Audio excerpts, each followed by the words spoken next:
और कोचिंग में करीब 30,000 रुपये खर्च होते थे। 30 से 35,000 एक साल में खर्च होते थे और बाकी इतर खर्चा। तो क्या करा जाए, कहाँ से पैसे लाए जाए, पढ़ाई रोक दी जाए या नौकरी की जाए, कैसे आगे बढ़ा जाए। जब ये चर्चा हुई तो पापा की चर्चा हमारे ताऊ जी से हुई।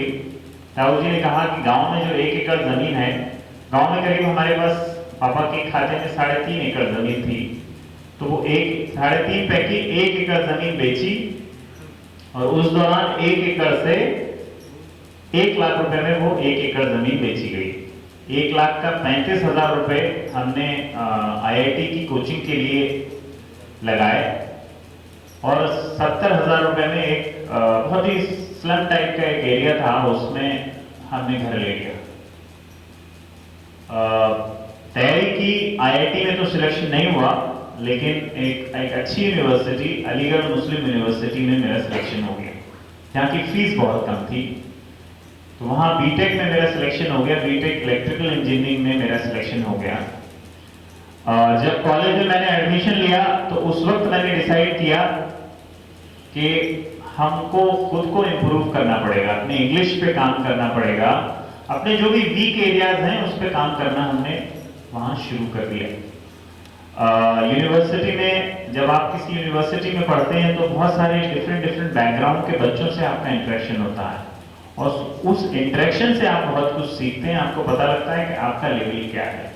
लेकिन अगर आप सीखते जाते हैं हल्के हल्के आपकी चीजें इंप्रूव होती जाती हैं और एक दिन आप उस चीज में महारत हासिल कर लेते हैं।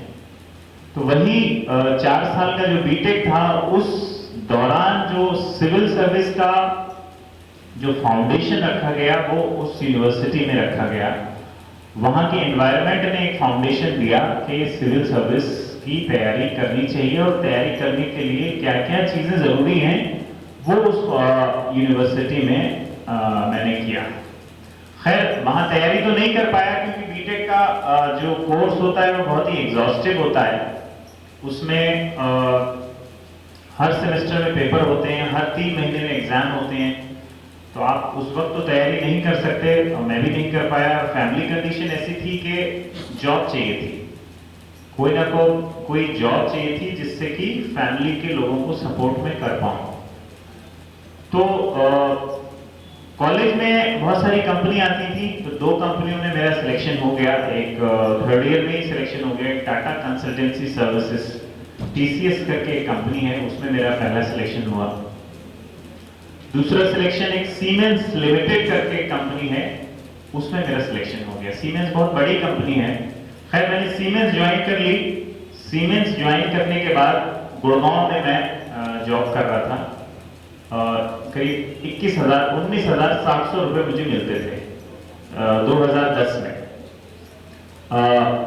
तो बहुत सारे पैसे मैं घर भेज देता था, बहुत सारे पैसे अपने पास रखता था, 5-7 हज़ार रुपये अपने पास रखता था। वहाँ मेरा मन हुआ कि मैं सिविल सर्विस की तैयारी करूँ। सिविल सर्विस की तैयारी करने के लिए एक दिल्ली में एक एरिया है जो सिविल सर्विस की तैयारी कर रहे हैं बच्चे, ओल्ड राजेंद्र नगर करके एक एरिया है। ओल्ड राजेंद्र नगर में मैं गया तो वहाँ पूछा मैंने कितनी फीस लगेगी, तो उन्होंने बोला कि 58,000 रुपीज लगेगी आपके। तो 58,000 रुपीज उस वक्त नहीं थे क्योंकि सेविंग 5 से 6 हज़ार रुपए की सेविंग थी, 58,000 नहीं थे। तो मैं कोचिंग नहीं ज्वाइन कर पाया। फिर किसी ने कहा कि आप गवर्नमेंट जॉब ज्वाइन कर लो। गवर्नमेंट जॉब आपने ज्वाइन कर ली तो आपका ये सपना भी सफल हो जाएगा और आपको थोड़ा सैलरी भी ज्यादा मिलेगी। तो मैं गवर्नमेंट जॉब के लिए सर्च किया। जैसा इन्होंने बताया इंट्रोडक्शन में कि मेरा 2 महीना कोचिंग करने के बाद, 2 महीना पढ़ने के बाद मेरा selection atomic power Bhabha atomic centre में हो गया। एज ए साइंटिस्ट मेरा सिलेक्शन हो गया और मैं महाराष्ट्र की धरती पे मैंने कदम रख दिया पालघर में। पालघर में एक जगह है तारापुर एटॉमिक पावर स्टेशन, सुना है किसी ने? तो तारापुर एटॉमिक पावर स्टेशन में मैं वहां पहुंच गया और जिस दिन मैं उतरा, बोईसर एक शहर है पालघर डिस्ट्रिक्ट में, आप लोग शायद जानते होंगे। उस दिन मैंने एक किताब खरीदी जिसका कि नाम था प्रतियोगिता दर्पण।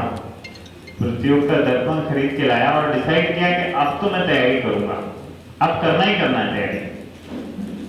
लेकिन एटॉमिक एनर्जी की जो ट्रेनिंग थी 1 साल की, वो इतनी डिफिकल्ट थी कि 1 साल में उन्होंने करीब 50 पेपर लिए, हर हफ्ते एग्जाम होता था।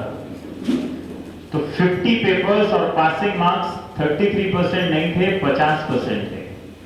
तो फिर वो उसके एटॉमिक एनर्जी से रिलेटेड जो चीजें थी, जो सब्जेक्ट थे, वो हमको पढ़ने पड़े और वो एग्जाम पास करना पड़ा। खैर, तो वो पूरा साल तैयारी में नहीं जा पाया, वो पूरा साल एग्जाम पास किया। और फिर मेरा ट्रांसफर यूपी में एक जगह है Naroda atomic power station, training complete होने के बाद नरोड़ा एटॉमिक पावर स्टेशन में हो गया। वहां पढ़ते हुए जब मैं पहुंचा तो मैं दिल्ली गया, दिल्ली से कुछ मटेरियल लेके आया और डिसाइड किया कि मैं तैयारी तो करके रहूंगा, हो या ना हो वो एक अलग चीज है, लेकिन मेरी इतना होना चाहिए कि कोशिश मैंने नहीं की, ये मुझे नहीं रहना चाहिए। तो फिर मैं किताबें लेके आया, थोड़ा दोस्तों से कंसल्ट किया, थोड़ा इंटरनेट कंसल्ट किया। उस दौर में 249 रुपीज में 2 GB डेटा मिलता था, वो भी पूरे महीने के लिए। पूरे महीने के लिए 2 GB डेटा 249 रुपीज में मिलता था। तो इंटरनेट की हेल्प ली और पढ़ना शुरू किया। बहुत सारे लोगों ने जब पढ़ाई शुरू की तो बहुत सारे लोगों ने हतोत्साहित किया, बोले कि इस एग्जाम में जो सिलेक्शन है वो सिर्फ तपस्या करने वालों का होता है। जो तपस्या करते हैं, एकदम साधु टाइप हो जाते हैं, उनका ही सिलेक्शन होता है। आप तो जॉब भी कर रहे हैं और पढ़ाई भी कर रहे हैं, आपका सिलेक्शन इसमें नहीं होगा, आप अपना टाइम खराब मत करिए। खैर, ऐसे कहने वाले बहुत सारे लोग थे, क्योंकि वहां मॉर्निंग में 8 बजे जॉब पे जाना होता था। मॉर्निंग 8 बायोमेट्रिक होता था, ऐसा नहीं कि आप लेट जा पाओ। 8 बजे आपको बायोमेट्रिक करना ही करना है, नहीं किया तो आपकी सैलरी कट जाएगी एक दिन की। तो 7:30, 7:40 पे घर से निकलना होता था। 8 से लेके 4 बजे तक की जॉब होती थी। 5 बजे वापस आते थे, 5 बजे आके थोड़ा रिलैक्स होके पढ़ाई शुरू करते थे, रात तक पढ़ाई करते थे, सुबह में मॉर्निंग में थोड़ा बहुत पढ़ लेते थे। तो इस तरीके से मैं जॉब भी करता रहा, जॉब की वजह से मैं अपनी फैमिली को सपोर्ट कर पाया और एक अच्छा ऑप्शन भी मेरे पास था कि अगर नहीं हुआ तो मेरे पास एक नौकरी है। खैर, मैंने फर्स्ट अटेम्प्ट दिया। फर्स्ट अटेम्प्ट ऐसे ही दिया, कुछ ज्यादा नॉलेज नहीं थी और फर्स्ट अटेम्प्ट में प्री में ही मेरा सिलेक्शन नहीं हुआ। प्री का एग्जाम दिया, प्री में ही सिलेक्शन नहीं हुआ। वहां मेरे साथ मेरा एक दोस्त था प्रदीप मिश्रा। प्रदीप मिश्रा और मैं, हम दोनों मिलके तैयारी करते थे। प्री नहीं हुआ तो लोगों ने कहा कि आप टाइम फिर से खराब मत करिए, बहुत लोग यहाँ प्लांट पे तैयारी किए हैं, बहुत सौ का सिलेक्शन नहीं हुआ है, ये आप इनको देख रहे हैं, आप इनको देख रहे हैं, आप इनको देख रहे हैं, इन सबने तैयारी की, किसी का सिलेक्शन नहीं हुआ। खैर, फिर हमको एक जगह शाम में मुझे बात याद आती है कि एक जगह हम चाट की दुकान पे खड़े थे, तो एक नौशाद अहमद नाम के एक हमारे सीनियर थे, वो मिले।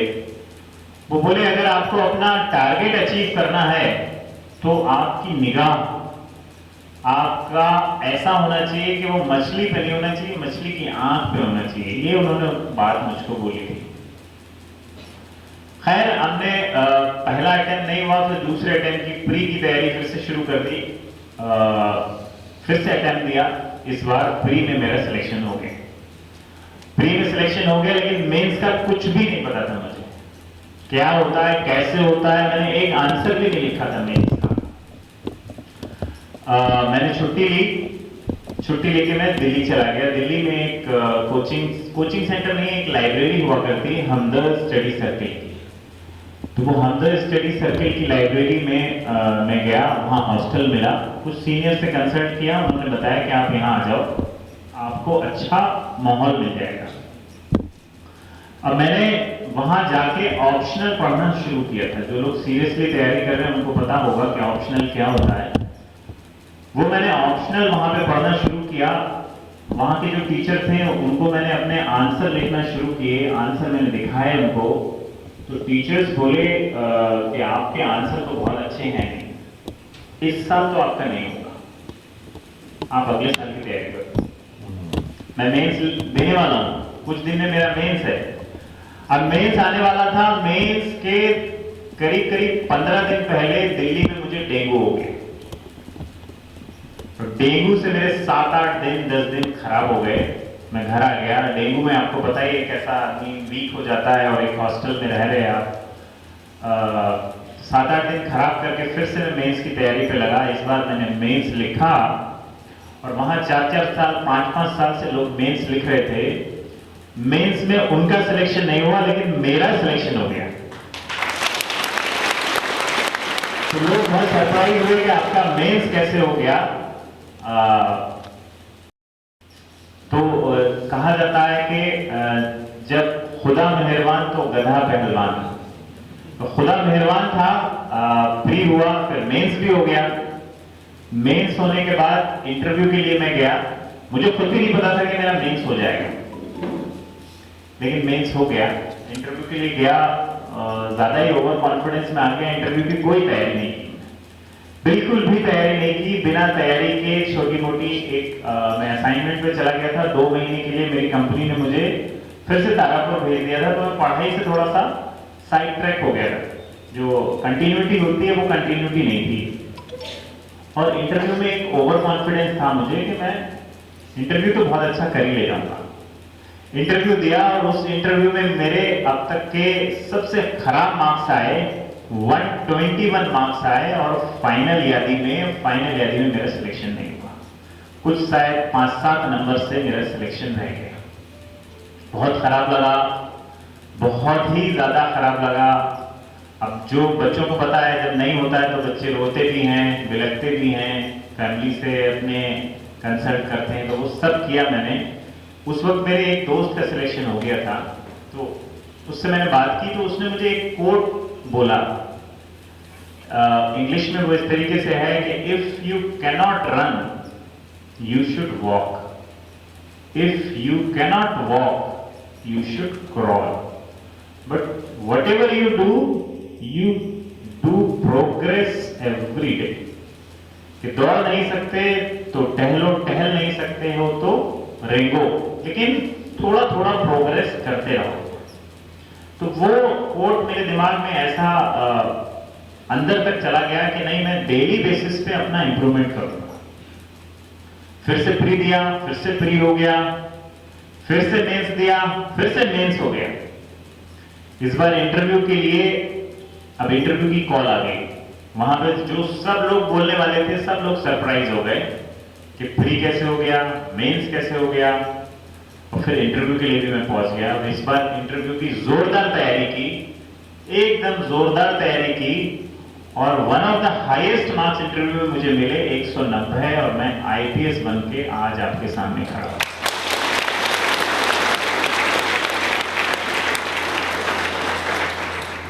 तो उस पे मैं एक शेर पढ़ता हूं कि न कर तकदीर की परवाह, मुकद्दर आजमाता जा। न कर तकदीर की परवाह, मुकद्दर आजमाता जा। मिलेगी खुद ब खुद मंजिल, कदम आगे बढ़ाता जा, कदम आगे बढ़ाता जा। तो मेरी ये जो सक्सेस स्टोरी है, इससे आप जो यंग लड़के हैं, यंग बच्चे बच्चियां हैं यहाँ पे, आप बहुत सारी बातें सीख सकते हैं। पहली बात कि आपका कोई भी मीडियम हो, किसी भी मीडियम के आप स्टूडेंट हो, हिंदी मीडियम हो, मराठी मीडियम हो, किसी भी मीडियम के स्टूडेंट हो आप, और आप अगर मेहनत करते हैं तो दुनिया में कोई भी एग्जाम, यूपीएससी तो बहुत छोटा एग्जाम है, जिंदगी के बड़े से बड़े एग्जाम आप अचीव कर सकते हैं। आपको कोई नहीं रोक सकता, पहली चीज। दूसरी चीज, अगर आपका मीडियम, अगर आपकी फैमिली बैकग्राउंड बहुत वीक है, यहाँ बहुत सारे बच्चे होंगे जिनके फैमिली मेंबर क्लास 1 ऑफिसर होंगे, बहुत सारे बच्चे होंगे जिनके फैमिली मेंबर मजदूरी कर रहे होंगे या खेती कर रहे होंगे, लेकिन जितने भी बच्चे बैठे हैं सबके 2 नाक हैं, 2 कान हैं, 1 नाक है, एक अच्छा सा दिमाग है या नहीं? इस मामले में ऊपर वाले ने आपको कुछ कमी दी है? यस और नो? नहीं, सबको बराबर दिया है? यस, जोर से बोलो। तो कोई भी किसी से कम नहीं है, क्योंकि दिमाग हर किसी को दिया है। एक मजदूर के बच्चे को भी वही दिमाग दिया गया है, और एक जो यहाँ का सबसे अमीर आदमी है उसके बच्चे को भी वही दिमाग दिया गया है। ऊपर वाले ने सबके साथ इक्वलिटी की है। एक कांस्टेबल का बच्चा हो या फिर एक एसपी का बच्चा हो, आंख नाक कान सबके एक से बरोबर है कि नहीं? यस। तो सबसे बड़ी बात जो आपको अपने दिमाग से निकालनी है, जो कि आप मेरी लाइफ से खुद सीख सकते हैं, कि आप में से कोई भी किसी से कम नहीं है। जरूरत इस बात की है कि अपनी एबिलिटीज को इंप्रूव करना, मेहनत करना, और लर्निंग डे बाय डे आपकी लर्निंग अच्छी होनी चाहिए। अगर आप अपनी चीजों को इंप्रूव करते चले जाएंगे, डे बाय डे आप इंप्रूव करते चले जाएंगे, दुनिया का कौन सा ही एम है, बड़े से बड़ा एम आप अचीव कर सकते हैं, इसमें कोई भी डाउट नहीं। जो तीसरी मिथ ब्रेक हुई वो ये हुई कि आप बिना कोचिंग के एग्जाम नहीं निकाल सकते। जो लोग हमारे बोलते थे कि कोचिंग तो बहुत जरूरी है, 100% आपको कोचिंग करनी ही पड़ेगी और एक तपस्या करनी पड़ेगी। मैं आपके लिए बताना चाहता हूं कि मैंने यूपीएससी के लिए कोई सी भी कोचिंग नहीं, ना प्री के लिए, ना मेंस के लिए, ना ऑप्शनल के लिए कोई भी कोचिंग नहीं ली। इंटरव्यू के लिए कुछ जगह पे मैं गया, तो मैं जब बिना कोचिंग के कर सकता हूं, फुल टाइम जॉब में रह के कर सकता हूं, तो आप भी कर सकते हैं। चौथी मिथ जो ब्रेक होती है वो है कि आप अगर कोई जॉब कर रहे हैं, साइड में कोई आप जॉब कर रहे हैं, आपकी फैमिली कंडीशन ऐसी है कि आप कोई जॉब कर रहे हैं, तो आप एग्जाम नहीं निकाल सकते, आपको तो फुल टाइम कोचिंग चाहिए। ऐसा नहीं, जरूरत है कि अच्छे टाइम मैनेजमेंट की जरूरत है। अगर आप अच्छा अपना टाइम मैनेजमेंट बहुत अच्छा कर पाते हैं, फालतू चीजों में आप इन्वॉल्व नहीं हैं, अपनी टाइम बर्बादी सोशल मीडिया या इतर कोई एक्टिविटी में नहीं करते हैं, तो आप अच्छा टाइम मैनेज कर सकते हैं। जैसे कि मैं सुबह 8 बजे से लेकर 4 बजे तक जॉब करता था, लेकिन जब ऑफिस के लिए जाता था तो साथ में अखबार रख लेता था, अखबार पढ़ता हुआ जाता था। दोपहर में लंच का कुछ टाइम मिलता था तो उसमें अखबार पढ़ता था। जब ऑफिस से वापस आ रहा होता था तो उसमें कोई 2-3 क्विज कर लेता था, और जैसे ही आने के बाद घर पे आके फोन को साइड में रख के अपनी तैयारी करने में लग जाता था। सुबह में थोड़ा सा जल्दी उठता था, सोता कम था, 6 से 7 घंटे सोता था, 8 से 10 घंटे नहीं सोता था। तो टाइम मैनेजमेंट की जरूरत है आपको। अगर आप अच्छा टाइम मैनेज कर पाएंगे तो आप जॉब में हो या किसी और चीज में हो, आप कोई छोटे से छोटा, बड़े से बड़ा एम अचीव कर सकते हैं। आपको जरूरत है अच्छी प्लानिंग करने की। तो ये तो मेरी स्टोरी थी, जिससे आपको ये पता लगा कि जिंदगी में आपको कुछ भी बनना है, बड़े से बड़ा बनना है, वो आप बन सकते हैं। इसलिए मैं हर जगह ये शेर पढ़ता हूँ, आपके लिए भी पढ़ता हूँ। डॉक्टर अल्लामा इकबाल का है कि दयारे इश्क में अपना मकाम पैदा कर, नए जमाने नए शुभ शाम पैदा कर, अगर खुदा दिले फितरत सनाज दे तुझको, सपूत लाल अबू से कलाम पैदा कर। मेरा तरीक अमीरी नहीं फकीरी है, मेरा तरीक अमीरी नहीं फकीरी है, खुद ही न बेच, गरीबी में भी नाम पैदा कर, गरीबी में भी नाम पैदा कर।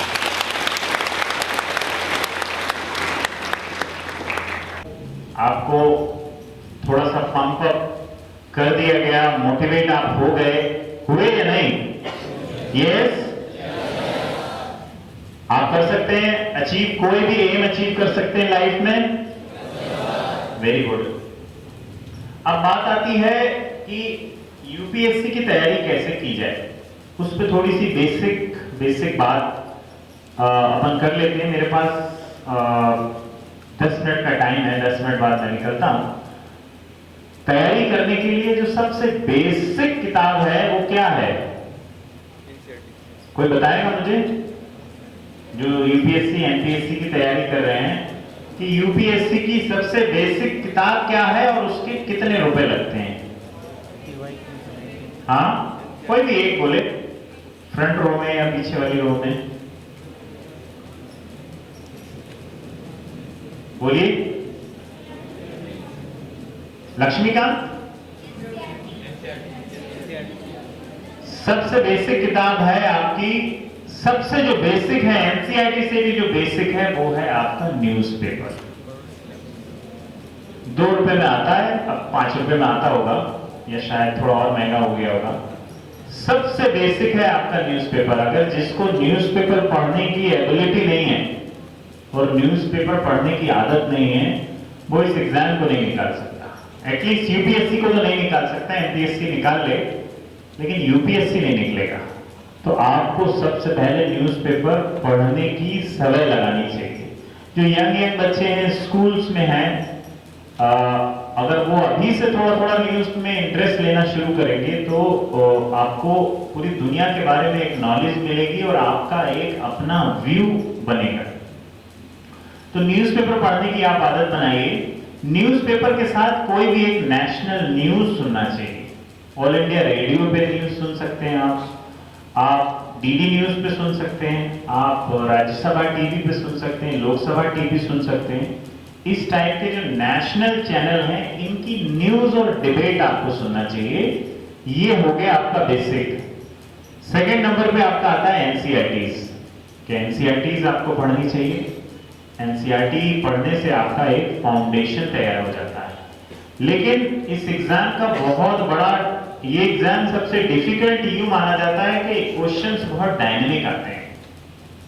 हर बार क्वेश्चन नया आता है, कोई भी क्वेश्चन पुराना नहीं आता है, प्री हो चाहे मेंस हो, हमेशा नया क्वेश्चन आएगा, नए पर्सपेक्टिव में क्वेश्चन आएगा। तो आपकी तैयारी, अगर आपने 5 साल पहले की है तैयारी, तो आप इस एग्जाम को नहीं दे पाएंगे।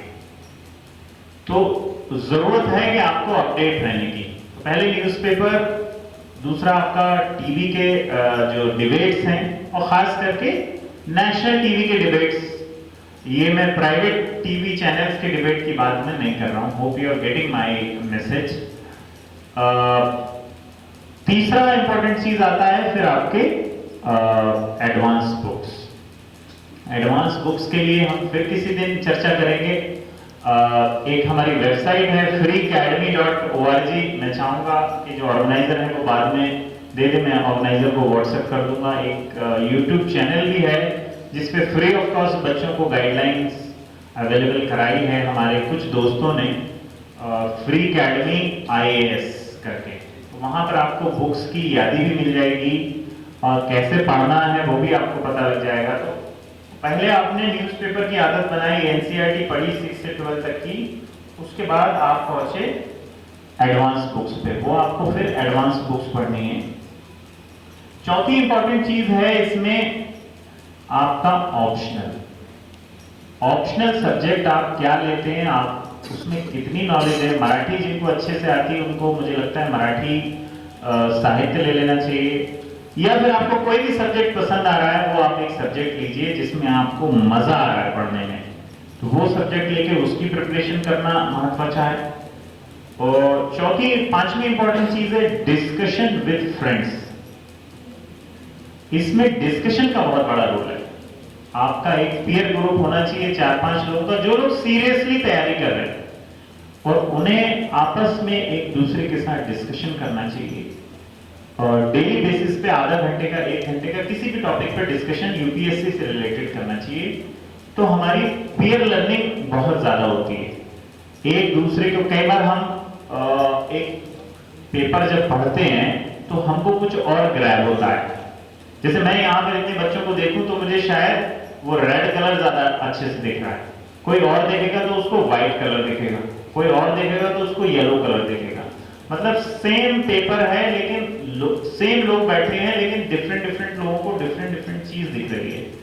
इसी तरीके से पढ़ना होता है। जब हम कोई भी सब्जेक्ट पढ़ते हैं, कोई पेपर पढ़ते हैं, तो हमारा माइंड कुछ और ग्रैब करता है, हमारा दोस्त कुछ और ग्रैब करता है, दूसरा बंदा कुछ और ग्रैब करता है।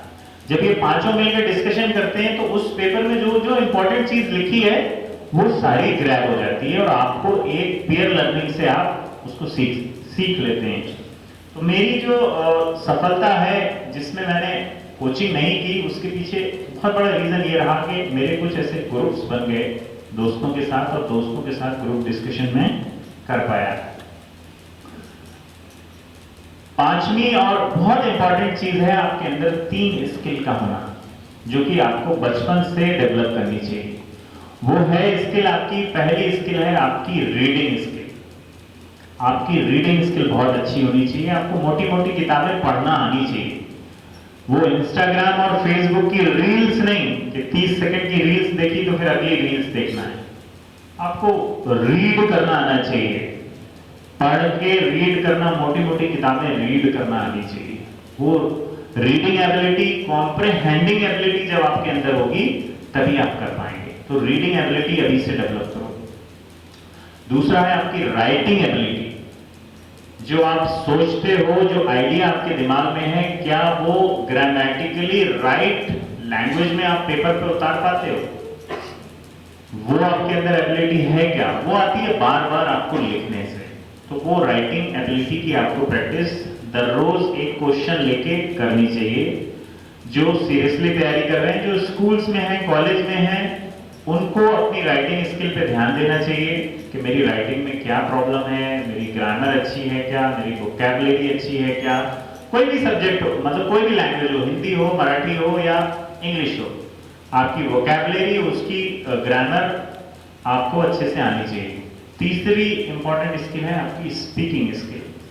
आपको बोलना आना चाहिए। जब आप इंटरव्यू बोर्ड के सामने जाएंगे तो कॉन्फिडेंस के साथ आपको बोलना आना चाहिए। बहुत सारे लोगों को पब्लिक फोरम पे बोलते हुए बहुत डर लगता है। हमको भी लगता था जब हम स्टूडेंट थे। तो वो डर आपका नहीं आना चाहिए। वो डर आपका कैसे दूर होता है? जब आप पार्टिसिपेट करते हैं, कॉलेज के फंक्शन में पार्टिसिपेट करते हैं, इस तरीके के फंक्शन में आके बोलते हैं। एक्स्ट्रा कैरिकुलर लिटरेरी एक्टिविटीज जब आप करते हैं, जैसे debate competition, group discussion, extempore, इस टाइप के जब आप कार्यक्रम करते हैं तो आपकी पर्सनैलिटी डेवलप होती है और आपकी स्पीकिंग स्किल डेवलप होती है। तो ये 3 स्किल आपको डेवलप करनी पड़ेगी, तब आप इस एग्जाम में सफल हो सकते हैं। एक और इंपॉर्टेंट चीज है कि आपके अपने व्यूज होना चाहिए। आप जब कोई भी टॉपिक के बारे में पढ़ते हैं तो उसके बारे में आपका अपना व्यू क्या है कि महाराष्ट्र आज इंडिया का सबसे डेवलप्ड स्टेट है। तो क्यों है स्टेट ये डेवलप? इसके पीछे रीजंस क्या हैं? आपको पता है क्या? अगर गाजा में वॉर हो रही है तो उसके पीछे रीजंस क्या हैं और वो होना चाहिए या नहीं होना चाहिए? आपका अपना व्यू क्या है? और वो व्यू जो होना चाहिए वो रेडिकल नहीं होना चाहिए। आपका अपना व्यू अगर बहुत रेडिकल होगा तो आपका नंबर नहीं मिलेंगे। आपका व्यू सेकुलर होना चाहिए, सबको साथ लेके चलने वाला, और नेशनलिस्टिक होना चाहिए, देश को सबसे ऊपर रखने वाला। नेशनलिस्टिक व्यू का मतलब है कि आप अपनी कास्ट, अपनी कम्युनिटी को साइड में रखते हैं। जो देश है, देश को आप सबसे ऊपर रखते हैं। तो व्यू आपका नेशनलिस्टिक, सेकुलर, होलिस्टिक और लिबरल होना चाहिए। लिबरल कहने का मतलब है कि हम दकियानूस नहीं होने चाहिए, ऑर्थोडॉक्स नहीं होने चाहिए हमारी थिंकिंग में। हमारी थिंकिंग ब्रॉड होनी चाहिए। क्या हम, जो हमारे देश की डाइवर्सिटी है, हमारे देश में हर तरीके का रिलीजन है, हर तरीके की कास्ट है, कितने प्रकार के रिलीजन है और कितनी कास्ट है। क्या हम अपनी ही कास्ट को सबसे अच्छा मानते? क्या हम अपने ही रिलीजन को सबसे अच्छा मानते? इस तरीके के जिनके व्यू हैं वो थोड़े से ऑर्थोडॉक्स व्यू हो जाते हैं। उन ऑर्थोडॉक्स व्यू रखने वालों का सिलेक्शन नहीं होता है।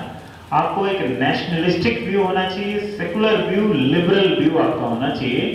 तो आपका आपकी थिंकिंग अच्छी डेवलप होती है और आपका सिलेक्शन अच्छे से हो जाता है। तो ये सारी पर्सनैलिटी के डिफरेंट एस्पेक्ट हैं, इसके बारे में मैंने आपको बस सिर्फ टच किया है, डिटेल में आपको नहीं बताया। सिर्फ टच करते हुए मैंने अपनी पूरी टॉक दी है। अगर आप ये सब कर पाएंगे तो बिलीव मी, आपका सिलेक्शन किसी भी एग्जाम में, कोई भी आपका टारगेट है उसको अचीव करने से कोई नहीं रोक पाएगा। और लास्ट में मैं ये बताना चाहूंगा कि आपकी प्लानिंग करना बहुत जरूरी है। आपकी करियर प्लानिंग करना आपको बहुत जरूरी है कि जब आप 11th में पढ़ रहे हैं तो ग्रेजुएशन में मैं क्या करूंगा मुझे पता होना चाहिए। ग्रेजुएशन में मैं हूं तो मैं ग्रेजुएशन के बाद क्या करूंगा और उसके लिए मैं क्या क्या प्लान कर रहा हूं वो मुझे पता होना चाहिए। मैंने अपनी बहुत सारी टॉक में बोला है कि जब हम एक थिएटर में मूवी देखने के लिए जाते हैं या फैमिली के साथ जाते हैं तो प्लान करते हैं कि किसके साथ जाएंगे, कौन सा, कितने पैसे हैं मेरी पॉकेट में, टिकट बालकोनी का लेंगे या कौन सा लेंगे, मूवी किस एक्टर की देखेंगे, मराठी मूवी देखेंगे या हिंदी मूवी देखेंगे या इंग्लिश मूवी देखेंगे, करते या नहीं करते? Yes yes. तो इतनी प्लानिंग हम करते हैं। इसी तरीके से आपको अपने करियर की भी प्लानिंग करना पड़ेगी कि मैं यूपीएससी के लिए जा रहा हूं या एमपीएससी के लिए जा रहा हूं या आईआईटी के लिए जा रहा हूं मैं या एमबीबीएस के लिए जा रहा हूं, तो उसके लिए पैसा कितना लगेगा, स्किल क्या लगेगी, मुझको कैसा बनना पड़ेगा। ये जब आप इन सब चीजों पे आप सोचना शुरू करेंगे तो डेफिनेटली आपको मदद मिलेगी। बहुत सारे बच्चे बहुत लेट स्टेज में सोचना शुरू करते हैं या उनके माँ बाप बहुत लेट स्टेज में सोचना शुरू करते हैं, तो वो लेट शुरू करते हैं, फिर उनका लेट सिलेक्शन होता है। जो जितनी जल्दी प्लानिंग कर लेगा, जितनी जल्दी सोच पाएगा, उसका सिलेक्शन उतनी ही जल्दी हो जाएगा। बहुत सारी बातें हो गई। एक लास्ट हरिवंश राय बच्चन की एक कविता पढ़ के मैं अपनी बात को खत्म करूंगा, फिर आपके 2-4 क्वेश्चन मैं ले सकता हूं कि लहरों से डर के नौका पार नहीं होती, कोशिश करने वाले की कभी हार नहीं होती, असफलता एक चुनौती है इसे स्वीकार करो, क्या कमी रह गई देखो और सुधार करो, जब तक न सफल हो नींद चैन से जागो तुम, जब तक न सफल हो नींद चैन से जागो तुम, संघर्ष का मैदान छोड़कर मत भागो तुम, कुछ किए बिना ही जय जयकार नहीं होती, कोशिश करने वालों की कभी हार नहीं होती, कोशिश करने वालों की कभी हार नहीं। जय हिंद, जय महाराष्ट्र। 2-3 क्वेश्चन आप ले सकते हैं अगर किसी का कोई डाउट है, कुछ पूछना है किसी को। We can take 2। जो यूपीएससी है या एनडीए है या सीडीएस है, उसके लिए प्रिपेयर कर रहा है, उसके ऊपर बहुत बड़ा प्रेशर है। फेलियर तो आएगा ही, फेलियर आता ही, मैं अपने स्टूडेंट्स को हमेशा बताती हूँ फेलियर आएगा ही, लेकिन उस फेलियर को डील कैसे किया जाए। फैमिली प्रेशर आता है, फैमिली से कमेंट्स आते हैं, फैमिली फ्रेंड्स से कमेंट्स आते हैं, तो उस फेलियर को कैसे फेस करके डील करके ओवरकम किया जाए। फेलियर को कैसे फेस किया जाए, उसको कैसे डील किया जाए, फैमिली प्रेशर को कैसे डील किया जाए, उसमें बहुत जरूरी चीज है कि आपको अपने ऊपर विश्वास होना चाहिए। फैमिली का सपोर्ट सिस्टम तो बहुत जरूरी है। जिन फैमिली के का सपोर्ट मिलता है, जिन बच्चों को फैमिली से सपोर्ट मिलता है, तो वो तो बहुत ही अच्छी चीज है। लेकिन जहां फैमिली से सपोर्ट नहीं मिलता है वहां पे फिर दोस्तों से सपोर्ट मिलता है। जहां दोस्तों से सपोर्ट नहीं मिलता है वहां आपका सबसे अच्छा दोस्त आप खुद हैं। आपको अपने ऊपर विश्वास होना चाहिए और विश्वास आपका बहुत सुदृढ़ होना चाहिए, बहुत ही स्ट्रांग होना चाहिए। अगर आपका अपने ऊपर स्ट्रांग विश्वास है तो आपको सफलता मिलेगी। जैसे हमको आईआईटी में नहीं मिली सफलता, लेकिन हम इंजीनियर बन गए। लोग आईआईटी के बाद भी सिविल सर्विस जाते हैं। सिविल सर्विस के फर्स्ट अटेम्प्ट में नहीं मिली, फिर से तैयारी की, सेकेंड अटेम्प्ट में नहीं मिली, फिर से तैयारी की, तो थर्ड अटेम्प्ट में सफलता मिली। खुद को भरोसा था कि मिल जाएगी। अगर नहीं मिलती तो इंजीनियरिंग के फील्ड में थे, बीटेक था ही हमारे पास, तो बीटेक में कुछ कर लेते। तो इन सफलताओं के डर से बचने के लिए, इन तानों से बचने के लिए आपके पास आपका बी प्लान बहुत अच्छा होना चाहिए कि अगर ये नहीं हो गया तो मैं ये कर लूंगा। इसके लिए मैं पूरी कोशिश करूंगा, पूरी जान लगा दूंगा, अपनी पूरी ताकत लगा दूंगा। लेकिन मेरे इसमें नहीं हो पाया तो मेरे पास प्लान बी है। प्लान बी नहीं हो पाया तो मेरे पास प्लान सी है। इसलिए मैंने लास्ट में जो बोला की आपकी प्लॅनिंग खूप महत्वाची आहे। जर तुम्ही चांगली प्लॅनिंग केले, अधिक चांगली प्लॅनिंग केले तर आपला जे भीती आहे ते भीती खूप कमी होऊन जाईल आणि आपण यशस्वी होऊ शकतात। ठीक आहे, थँक्यू।